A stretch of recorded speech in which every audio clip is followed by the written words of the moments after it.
तो आज मैं आपको एक अनोखी रहस्यमय कहानी सुनाऊंगा। अगर आप चैनल पर नए हैं तो अभी सब्सक्राइब कर ले, क्योंकि यह मेरा दूसरा नया चैनल है। तथा कहानी पूरा देखे, अंत में एक अनोखा रहस्य छुपा है। धन्यवाद। तो सुनिए। एक बार की बात है, एक गांव में दो बहुत ही प्रसिद्ध कलाकार रहते थे, जिनका नाम था दीपक और आकाश। दीपक अपन बड़ी ही मूर्तियों में उपयोग होने वाले सोने और चांदी के लिए जाना जाता था, जबकि आकाश अपनी मूर्तियों में उपयोग होने वाले मिट्टी और प्राकृतिक रंगों के लिए। दोनों ही गणेश चतुर्थी पर अपनी कला का प्रदर्शन करते थे, लेकिन उनके बीच एक गहरी प्रतिद्वंदिता थी। गणेश चतुर्थी का त्योहार नजदीक था। गांव के मुखिया ने दोनों को बुलाया और कहा, इस साल गणेश जी की सबसे अच्छी मूर्ति कौन बनाता है, ये देखने के लिए हम एक प्रतियोगिता रखेंगे। जो जीतेगा उसे गांव में सबसे बड़ा सम्मान मिलेगा। दीपक ने गर्व से कहा, मैं जीतूंगा। मेरी मूर्तियां सबसे कीमती और भव्य होती हैं। आकाश ने बस मुस्कुराया और कुछ नहीं कहा। वह जानता था कि असली कलाकृति वही है जो दिल से बनाई जाती है। दीपक ने एक बहुत ही भव्य मूर्ति बनानी शुरू की। उसने उस पर सोने की परत चढ़ाई, हीरे मोती जड़े और उसे इतना भव्य बनाया कि देखने वाले दंग रह जाएं। उसे यकीन था कि वह जीत जाएगा। दूसरी तरफ आकाश ने एक छोटी सी मिट्टी की मूर्ति बनाई। उसने उसे सजाने के लिए फूलों और पत्तियों का इस्तेमाल किया और उसे ऐसे बनाया जैसे कि वह मिट्टी में ही उगा हो। प्रतियोगिता के दिन दोनों मूर्तियों को एक मंच पर रखा गया। दीपक की मूर्ति बहुत ही शानदार लग रही थी, जबकि आकाश की मूर्ति सादगी से भरी थी। गांव के लोग असमंजस में थे कि किसे विजेता घोषित करें। तभी एक अजीब घटना हुई। एक छोटा बच्चा जो अपनी मां के साथ आया था, भीड़ में से भागा और सीधा आकाश की मूर्ति के पास गया। उसने मूर्ति को छुआ और हंसने लगा। दीपक ने ये देखा और कहा, तुम्हारी मूर्ति में क्या है जो मेरे में नहीं? मेरा काम सबसे कीमती है। तभी बच्चे की मां ने कहा, ये बच्चा बोल नहीं सकता। आज पहली बार इसने किसी चीज को देखकर प्रतिक्रिया दी है। आकाश ने देखा कि बच्चे की आंखों में खुशी के आंसू थे। उसने बच्चे से कहा, बेटा तुम इस मूर्ति में क्या देखते हो? बच्चे ने अपने हाथ से संकेत किया, जिसका मतलब था खुशी। तभी एक चमत्कार हुआ। दीपक की भव्य मूर्ति से एक आवाज आई, तुमने अपनी कला में केवल धन भरा है, जबकि आकाश ने अपनी कला में खुशी और भावना भरी है।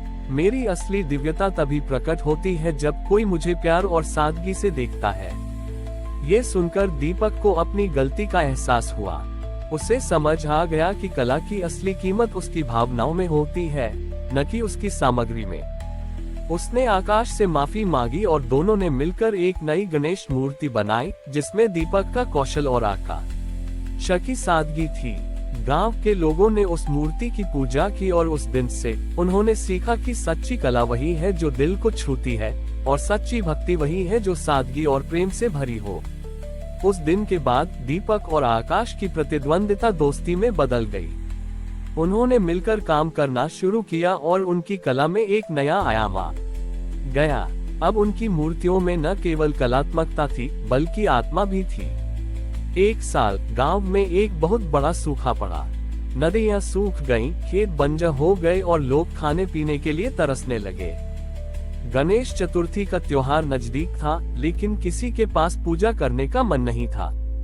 दीपक और आकाश दोनों बहुत चिंतित थे। उन्होंने मिलकर गांव वालों से बात की।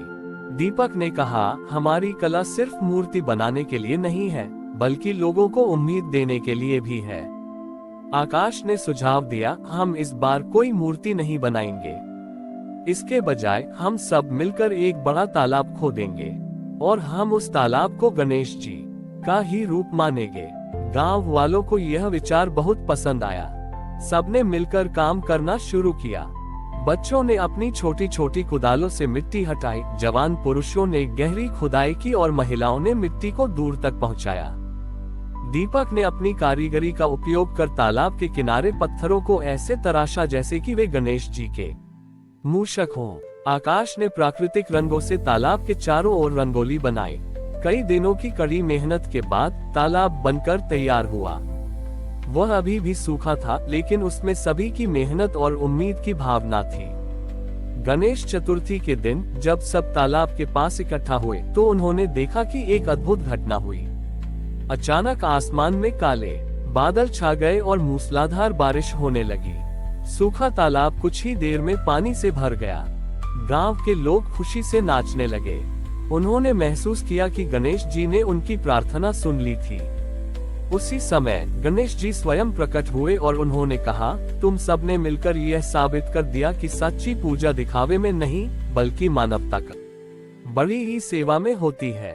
तुमने अपनी मेहनत से सिर्फ एक तालाब नहीं बल्कि जीवन की एक नई धारा बनाई है।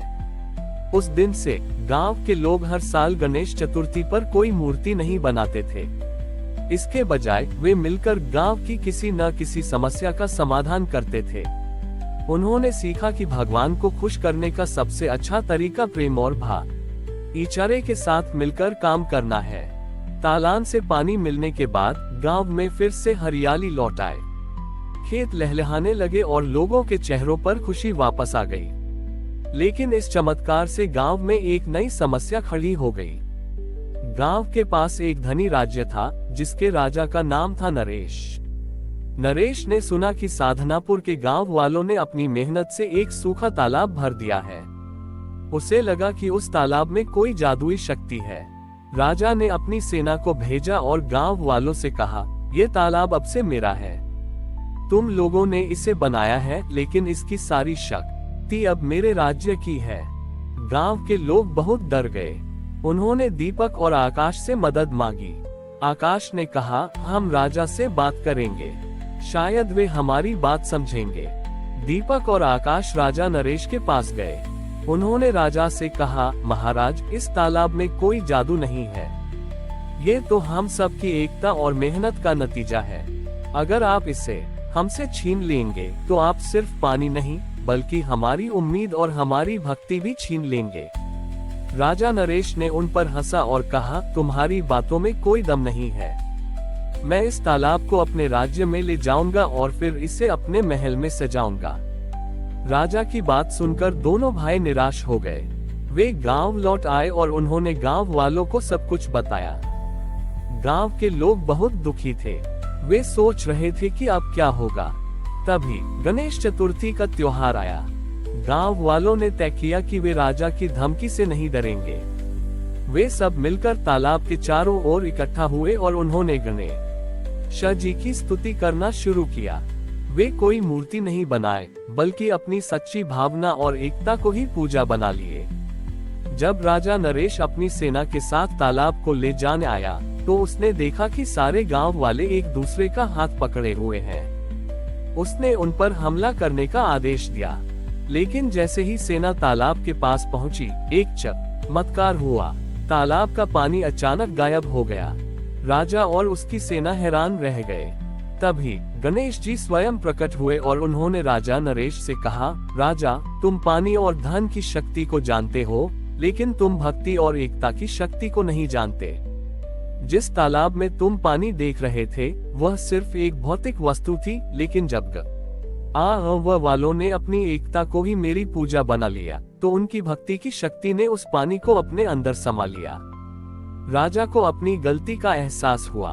उसने गणेश जी और गांव वालों से माफी मांगी। उसने वादा किया कि वह अब से अपने राज्य को सिर्फ धन से नहीं बल्कि प्रेम और न्याय से चलाएगा। उस दिन से गांव के लोग हर साल गणेश चतुर्थी पर एक दूसरे के हाथ पकड़कर एक गोल घेरा बनाते थे। वे जानते थे कि उनकी एकता ही उनकी सबसे बड़ी ताकत है और गणेश जी की कृपा हमेशा उनके साथ रहेगी। हमारी और भी आध्यात्मिक एवं अनोखी कहानियां देखने के लिए हमारे चैनल पर जाएं तथा धार्मिक एवं पौराणिक अनोखी कहानियां हमारे चैनल पर है। कृपया जाके देखें तथा हमारे चैनल को सब्सक्राइब करके रखें और वीडियो लाइक जरूर करें। धन्यवाद।